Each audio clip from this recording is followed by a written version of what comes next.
vô hình, chìm trong sông chết riêng mình.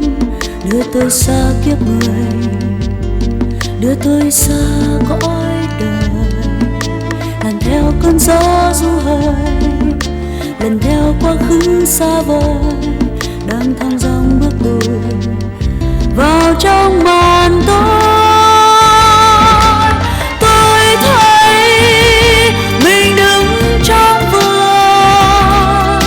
tôi vẽ màu sắc hoang đường lên những một ước vô thường về mấy con đường rồi không buồn nhớ.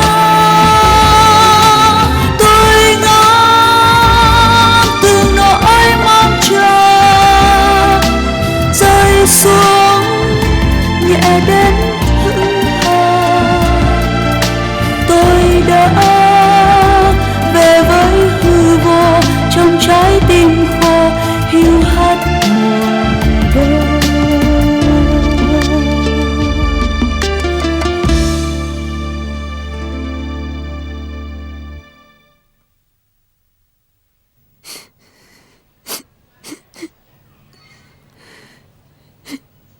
Chuyện tình cảm nam nữ, tôi chỉ là học trò hạng tồi, nên không biết khuyên chị như thế nào. Trước đây tôi tin rằng với sự hiểu biết của mình, những việc trong quan hệ cũng có thể đánh giá đúng giá trị ngay được. Nhưng bây giờ hiểu ra, dù hiểu biết đến đâu, những việc thuộc về thời gian phải dựa vào thời gian giải đáp và để thời gian giải quyết. Nếu không có quyền lực siêu nhiên, chớ nên đốt cháy giai đoạn. Theo tôi, không nên quy kết dội về Nam. Anh Nam giải thích ảnh quan hệ mềm mỏng với bác sĩ Hùng và cô Hòa chỉ vì động cơ kinh tế. Nhưng khi đã có mong muốn bên cạnh người ta thì chẳng khác gì đùa với lửa. Tất cả mọi chuyện đều xảy ra. Những mong muốn không thực tế khi thất bại sẽ là một thực tế đau khổ, còn khi thắng lợi sẽ là một thực tế bị bóp méo, cũng cùng con đường dẫn đến bi kịch thôi. Nhưng vẫn cần phải xác định xem có thật Nam đang vì động cơ kinh tế không. Vậy theo chị em phải làm gì? Chị phải cắn răng vào mà học thôi. Chỗ đứng cao và vững chãi trong nghề nghiệp chưa chắc mang lại hạnh phúc cho người phụ nữ, nhưng chắc chắn sẽ cho mình một tư thế tốt hơn trong xã hội. Biết đâu ở tư thế tốt, chị sẽ nhìn Nam rõ hơn và sẽ thấy may khi mình bị anh ta bỏ. Em sợ đàn bà ở tư thế cao quá khó lấy chồng, và lấy được chồng thì ít khi có hạnh phúc. Chị nói móc tôi đó phải không? Chuyện này thì đúng. Sao tôi rất khó khăn khi chấp nhận một người đàn ông. Nhưng tôi không bao giờ hối tiếc, vì tôi đã chọn chỗ đứng hiện nay. Em nói cho vui thôi. Chị thương em, chị tạo điều kiện cho em đi học. Em sẽ nghe theo lời khuyên của chị. Còn chuyện em và Nam, cứ để thời gian giải quyết vậy.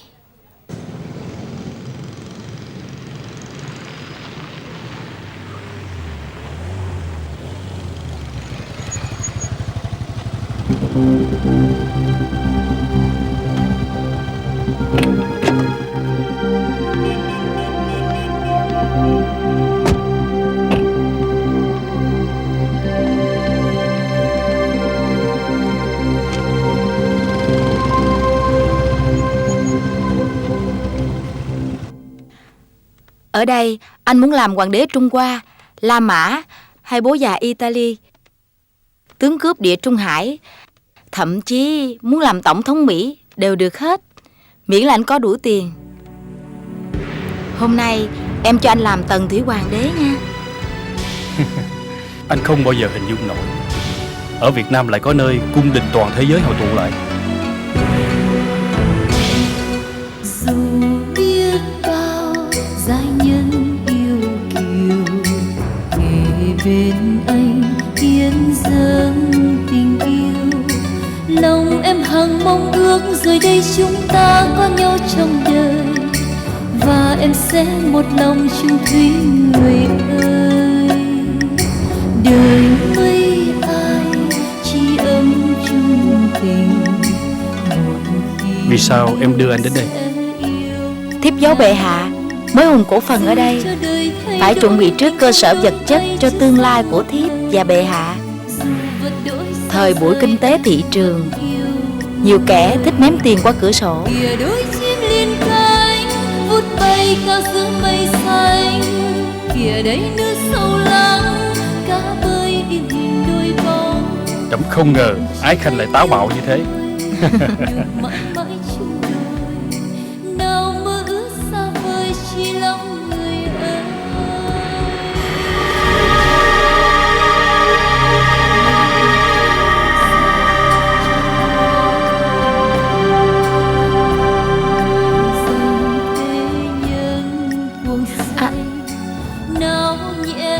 Sao bỗng nhiên anh như người mất hồn vậy? Rời xa chốn phong trần để sống cho tình. Có chuyện gì vậy? Con chú em, chị giúp giùm em.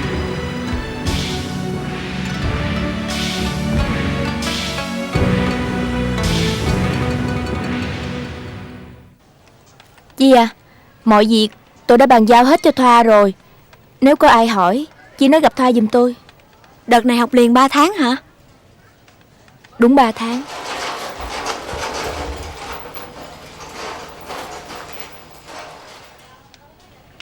Chúc học tốt nha. Cảm ơn. Bàn giao cho cô Thoa là không được đâu. Tại sao không bàn giao cho anh Nam? Từ sáng tới giờ tôi không thấy anh ta đâu. Thoa đã ký nhận kỹ càng rồi. Nếu vậy phải có giấy xác nhận của bác sĩ Oanh chủ nhiệm khoa, chứ không cô đi rồi tôi mệt đó. Giận đến mức một còn như vậy sao? Tôi hối tiếc khi quay trở lại bệnh viện. Trong đó có lời kêu gọi của anh ta. Tại chị quá thiếu kinh nghiệm ràng buộc đàn ông thôi. Chị quá lành và thụ động. Đối với bọn đàn ông, bao giờ mình cũng phải biểu lộ ngược chiều. Nghĩa là yếu phải tỏ ra mạnh, nếu thích phải tỏ ra không thích, đang vui vẻ phải tỏ ra đau buồn, và ngược lại, vân vân và vân vân. Đại để phải tạo ra sự quyền bí, để cho bọn đàn ông đến với mình luôn có cảm giác mạo hiểm, cai cú khám phá, không thể rời ra được.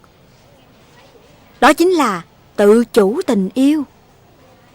Chị cứ để cho bọn đàn ông nó thực hiện ngược lại, thành ra mình đau khổ kinh niên. Như vậy hóa ra giả dối à? Chị tưởng tình yêu là 100% chắc. Một nhà hiền triết Ả Rập đã nói, tình yêu là cái bánh chưng, cái gì cũng thật hết khi bóc ra. Nhưng khi chưa bóc, chỉ có mặt ngoài cái bánh là thật, còn tất cả đều không thật. Không bóc ra, ai biết bánh sống hay chín, nhân đậu hay nhân đường, gạo loại gì, thịt loại gì. Chị luôn luôn là cái bánh bóc tuốt ra. Thì ra Ả Rập cũng có bánh chưng Việt Nam. Sao không có? Ở đâu có đậu, có gạo là ở đó có bánh chưng. Bệnh nhân hết rồi hay sao mà sang đây vậy? Yên tâm, anh không nghe thấy phần lý luận về sự huyền bí của tình yêu đâu.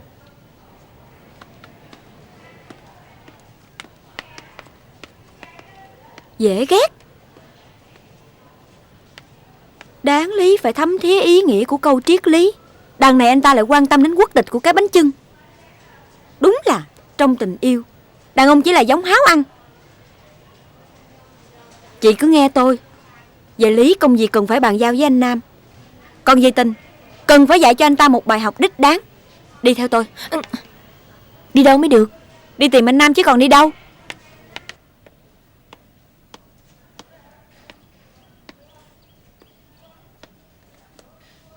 Em chờ anh nãy giờ.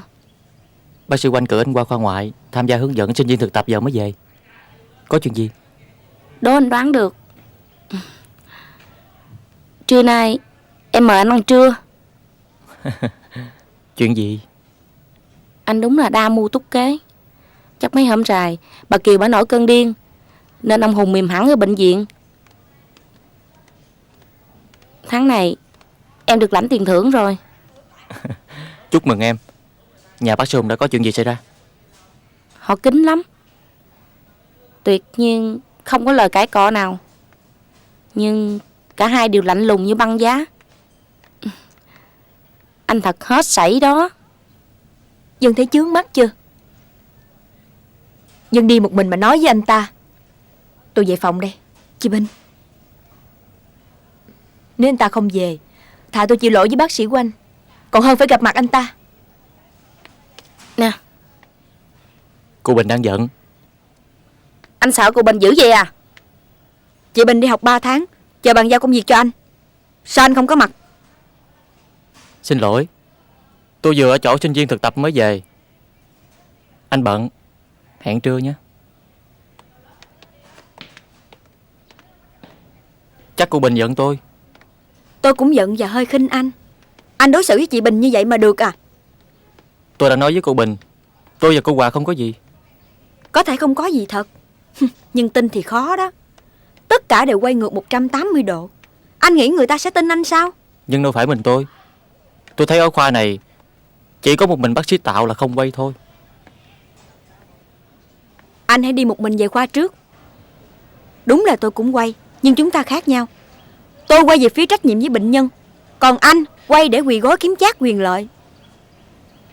Chị hiểu như vậy cũng được. Việc lấy quỹ phúc lợi và tiền bảo hiểm chi cho việc nâng lương hàng loạt và xếp tiền thưởng vào thu nhập như lương tạo được không khí phấn khởi cho cán bộ công nhân viên. Có mặt tốt, nhưng bây giờ lại rơi vào khó khăn vì không có khoản bù.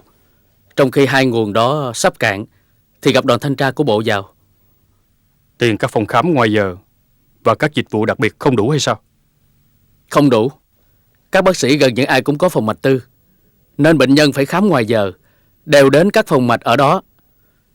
Nhiều cái lợi hơn đến phòng khám ngoài giờ của bệnh viện. Chưa kể đến mạng lưới vận động bệnh nhân ra phòng mạch tư là chính các bác sĩ, y tá, nhân viên bệnh viện. Làm cái gì cũng phải nhìn xa trông rộng. Mặt trái đều có nguy cơ lấn át mặt phải. Để khắc phục chuyện này, chúng ta sẽ phải suy nghĩ và bàn sau. Trước mắt, cứ lặng lẽ tăng tiền viện phí lên đã. Làm vậy chỉ chết bệnh nhân nghèo. Cứ tăng lên. Bệnh nhân không có tiền trả, xét miễn giảm sau. Đồng thời tìm ra nhiều cách kêu gọi thêm sự hỗ trợ của các loại quỹ xã hội. Mời vào.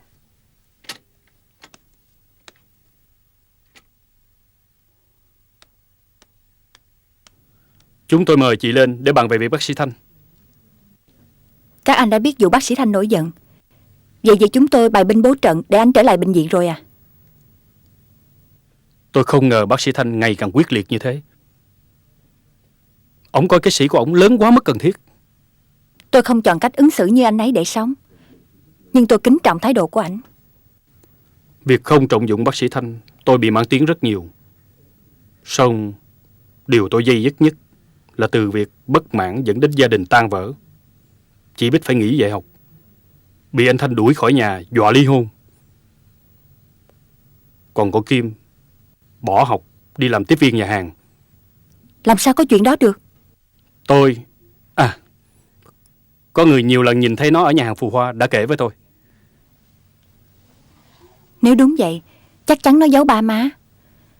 Chuyện này đến tai anh Thanh chắc chắn còn kinh khủng hơn nhiều so với việc chị Bích bỏ dạy học. Tôi và anh Đông đã bàn nát cách để anh Thanh trở lại bệnh viện. Cuối cùng đều thấy không ai tốt hơn chị trong chuyện này. Một phần phải nhanh chóng giúp anh ấy hòa giải chuyện gia đình. Một phần tôi muốn thấy anh ấy có mặt ở bệnh viện trước khi đoàn tài trợ phi chính phủ Âu Mỹ và ông Lý Hán qua.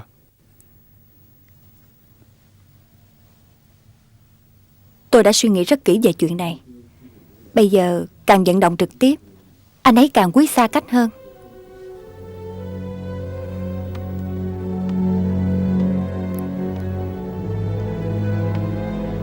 Chắc các anh còn nhớ cách đây 3 năm, anh Thanh có đề tài nghiên cứu đã được Bộ Chủng Y, hiện đang chờ chính phủ duyệt. Tôi biết từ hồi còn ở khoa, nhưng nghe nói có bất đồng từ bộ chứ chưa đưa lên chính phủ. Việc nộp dự án này chung với nhiều dự án khác lên chính phủ là có, nhưng chủ yếu làm động tác giả để yên lòng các chủ nhiệm dự án với lãnh đạo bộ, chứ kỳ thực bộ không có kinh phí. Đây là đề án anh Thanh ôm ấp cả đời, vẫn đang kiên trì chờ đợi. Nếu bằng mọi cách chạy duyệt đề án này mang về, anh ấy sẽ dễ nhận triển khai hơn việc trở lại bệnh viện còn nặng tính thể diện. Giai đoạn đầu, các anh nên chấp nhận để anh ấy làm việc ở nhà. Khi ngập cuộc say mê rồi, những định kiến cũ sẽ dần nguôi ngoai. Ý anh Đông thế nào? Tôi hoàn toàn tán thành. Phải hiểu được bác sĩ Thanh mới nghĩ được như vậy. Rất đơn giản, cũng rất bất ngờ. Cảm ơn chị. Tôi sẽ thực hiện ngay yêu cầu của chị. Riêng chuyện của Kim, Không nên lộ chút gì cho anh Thanh biết.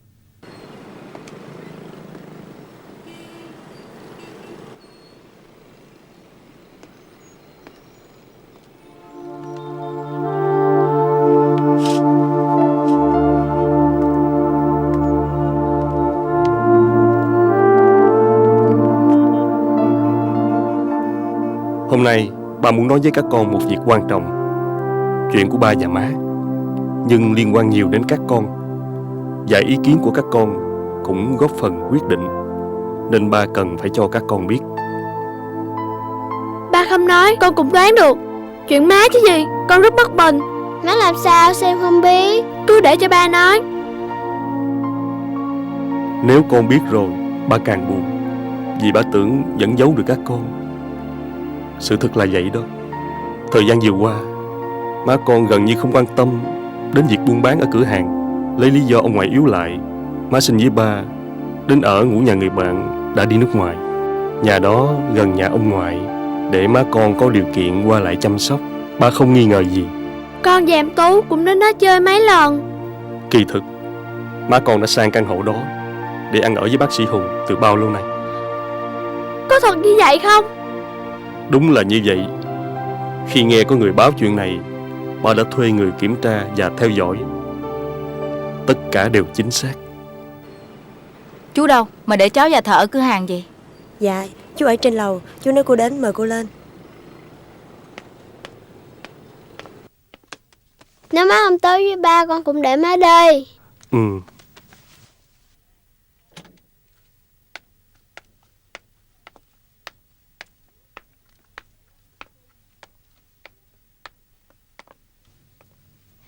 Ba cha con vui vẻ quá ha. Chắc không vui bằng má đâu. Con vừa nói gì? Nói lại coi. Hai con vào nhà đi, để ba nói chuyện với má.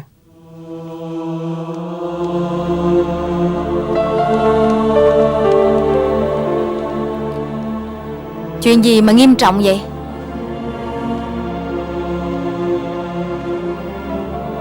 Tôi đã biết chuyện cô và bác sĩ Hùng rồi. Bây giờ cô tính sao? Vậy anh tính sao?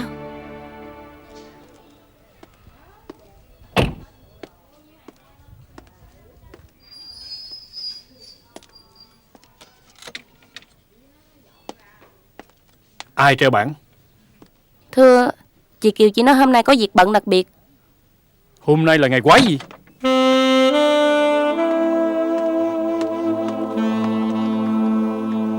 Hôm nay là ngày gì? Cô không nói với tôi đã treo bảng nghỉ khám. Cô có biết hôm nay tôi hẹn rất nhiều bệnh nhân quan trọng không?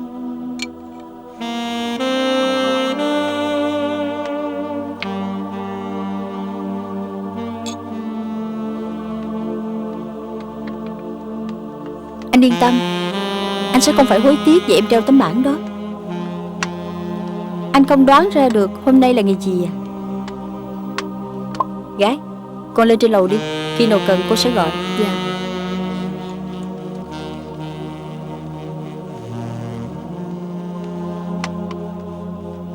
Thằng Hưng đâu? Em đón nó và gửi luôn ở nhà ngoại rồi. Anh uống đi, rồi em sẽ nói.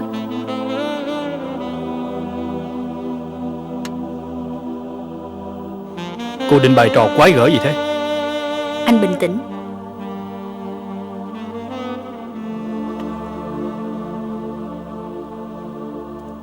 Đây là bữa cơm em đã thắp nhang trên bàn thờ của ba anh, để xin anh một lời nói thật.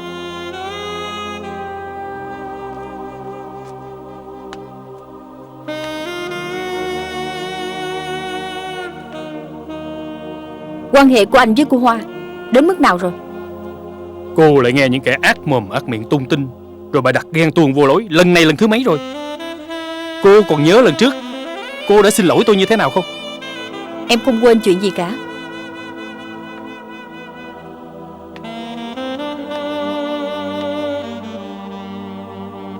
Nếu lần này anh nói không, với đầy đủ bằng chứng, em cũng sẽ xin lỗi anh. Tin hay không tùy cô.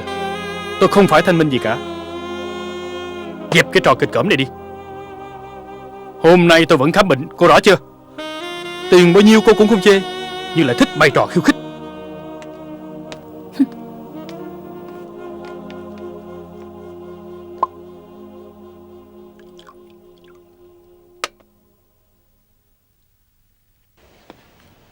Cô cứ phát phiếu cho bệnh nhân như thường lệ. Dạ.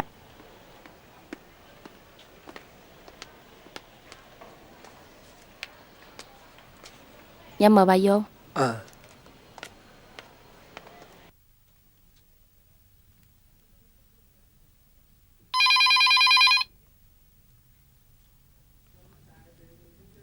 Xin lỗi bà một chút. Alo. Anh Hùng hả? Chuyện chúng mình, ông Mộc và lũ trẻ biết hết rồi. Làm sao biết được? Em không cố tình lộ ra để dùng ép anh đó chứ? Có vậy cũng cuốn lên, nghi ngờ lung tung. Ngay cả hôm vừa rồi, em và anh qua đêm ở nhà hàng Phù Hoa, Lã Mộc cũng biết. Không lẽ con Kim tố cáo? Kim nào? À, không. Chỗ hẹn cũng bị lộ. Nhưng tối nay em và anh phải gặp nhau để tìm cách đối phó. Bà Kiều biết chưa? Để lúc gặp anh sẽ nói.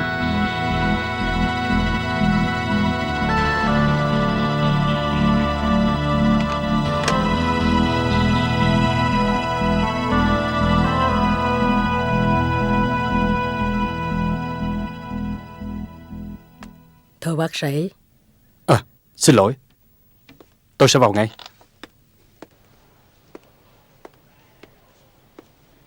Xin lỗi quý vị, vì có cú điện thoại đột xuất gọi tôi đến bệnh viện, nên tôi xin lỗi. Hẹn chiều mai đến vậy.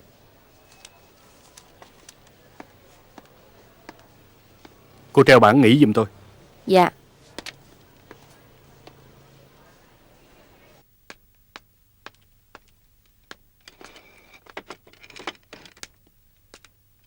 Thưa cô, đồ ăn để nguyên hay là dọn? Cứ để nguyên, thế nào chú ấy cũng vào. Dạ.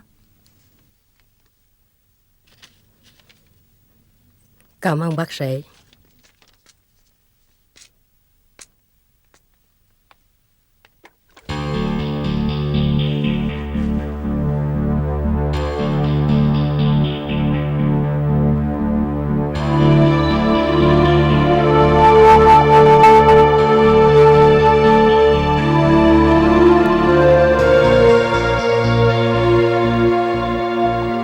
Em định đi đâu? Lấy nhau hơn chục năm, cứ hễ lúc nào được nghe xưng hô anh em, tôi rợn cả người.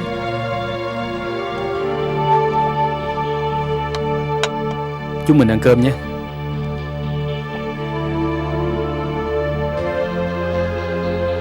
Lúc nãy vừa đi làm về mệt, bởi bao nhiêu chuyện rắc rối ở bệnh viện, nên anh đã nóng với em.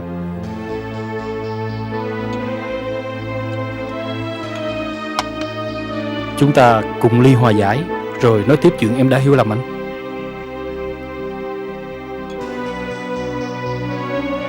Tôi bận rồi, khuya về chúng ta sẽ nói tiếp.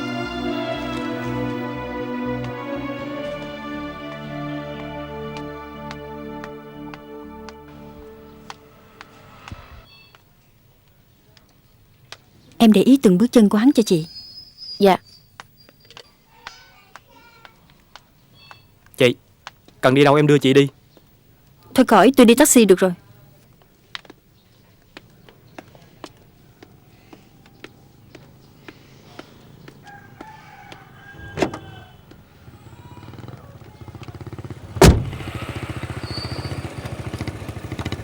Chào anh Hùng.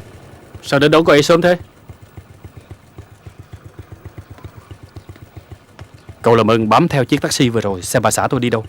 Nhớ hết sức kín đáo. Em hiểu rồi, anh an tâm.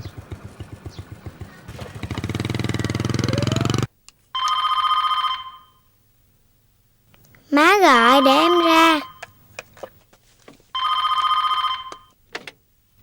Alo má hả? Bác Thành đây. Má về chưa con? Thưa bác, má con đi với chú Thắng chưa về. Cảm ơn con. Một chút nữa bác gọi lại.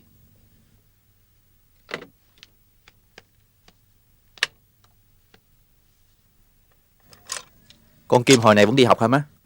Sáng nay nó vẫn nói là đi học. Má có thấy cái thằng vẫn đưa đón nó lảng vảng đến đây không? Hồi này thì không, nhưng đêm nào nó cũng về khuya. Sao con không nói với nó một câu? Chính má nói nó đi học thêm ngoại ngữ và vi tính mà. Ra khỏi nhà nó ăn mặc thế nào? Nó vẫn ăn mặc giản dị và đều nói đi học. Nhưng tự nhiên má thấy bất an. Má cứ cả nghĩ việc gì mà không bất an. Chẳng lẽ phải bám theo kiểm tra xem nó có đi học hay không?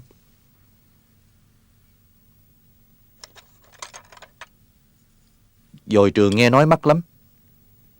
Sao má dám mua? Thứ dầu trường mắc cô Bích mua hồi trước á, là heo ta. Còn thứ dầu trường này á, là heo công nghiệp.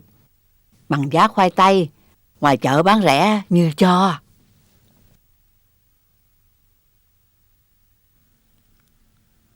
Không thể phân biệt được heo nào với heo nào. Rất ngon.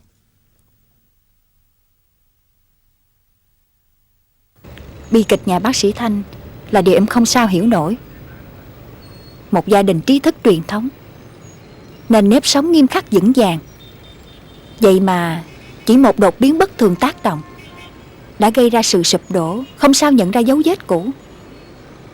Chính những gia đình kiểu yên ổn ngàn năm một nếp, đến mức mất khả năng kháng thể trước mọi biến động, đến khi trúng bệnh mới vô phương cứu chữa. Tại em nặng lòng vị tha, quá nhạy cảm trước hoàn cảnh của người khác, chứ anh cho là chuyện thường. Biết đâu từ con đường đi của bà Bích, con Kim lại nhìn ra một tương lai sáng sủa hơn. Và biết đâu truyền thống danh giá được giữ gìn một cách nghiêm khắc và gia trưởng của bác sĩ Thanh lại là biểu hiện cổ hủ. Sao giọng anh giống giọng bác sĩ Hùng? Em không có tư duy theo kiểu bác sĩ Thanh. Em cũng không tán thành ổng nhiều điều.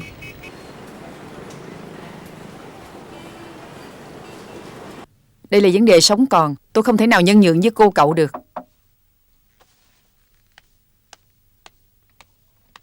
Chào chị. Ơi xin chào. Cần gió nào đưa hai người đến chơi với tôi vậy?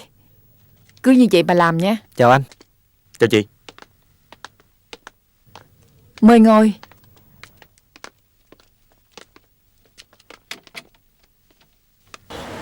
Bà này mèo già quá cáo rồi, không việc gì qua mặt nổi. Bây giờ mình đang yếu thế phải ráng nhịn. Nhưng anh không quên quả nhục này đâu. Ai bảo anh không nghe em? Chuyện đồng tiền có cơ hội, không đánh nhanh thắng nhanh là tự sát. Lúc bả đang bị ông Thanh quản chặt, lại không hiểu gì về kinh doanh, cần phải chớp cơ hội. Anh lại tình ca bài chị em, muốn diễn tiếng từ từ. Giờ trắng mắt chưa? Em đừng có nói nữa. Anh đã biết sai rồi. Nhưng đây đâu phải phút 89. Mời cô chú uống nước. Ở công ty mọi thứ đều tạm bợ, chứ không như ở nhà. Sao cô Quanh nhìn tôi dữ vậy? Thấy chị có vẻ mệt nhiều quá. Bây giờ đỡ nhiều rồi. Tuần trước phải tiếp nước biển, ai nhìn cũng không nhận ra. Tôi không ngờ việc kinh doanh lại cực nhọc, đau đầu, nhức óc đến như vậy. Chị có hối tiếc đã bỏ nghề dạy học không? Tiếc thì có. Cái nghề đã trở thành máu thịt tình cảm, mà bây giờ phải bỏ. Ai mà chẳng tiếc. Nhưng hối thì không. Lúc bắt đầu kinh doanh, thú thật tôi cũng rất hoang mang. Nhưng bây giờ thì có phần nào tự tin rồi. Em thấy anh nói đúng không? Biết đâu chị Bích sẽ thành công hơn trong nghề thương mại. Em đến đây để báo cho chị biết về chuyện cháu Kim. Sở dĩ em nói với chị mà không nói với anh, vì chị cũng biết anh đang ở trong tình trạng rất dễ có phản ứng cực đoan. Khi đến đây thấy cơ ngơi của chị thế này, em càng tin gặp chị để nói là đúng. Chuyện gì đã xảy ra với con tôi?